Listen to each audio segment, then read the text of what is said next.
یہ 6 گھاٹیاں ہیں۔ پہلی گھاٹی تو یہ ہے کہ جو آدمی اللہ کی راہ پر چلا ہے اس کو چاہیے کہ وہ اپنے اوپر نعمت کے دروازے بند کر لے اور سختی کا دروازہ اپنے اوپر کھول لے۔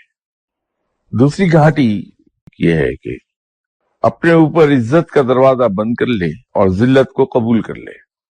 تیسری تو وہی بات انہوں نے کہی ہے کہ اپنے اوپر نیند کا غلبہ نہ ہونے دے۔ چوتھی چیز آرام طلبی چھوڑ دے، سخت کوشی کی طرف چلا جائے۔ پانچویں حالت وہ یہ ہے کہ اپنے اوپر دولت کا راستہ بند کر دے اور مفلسی کو طاری کر لے۔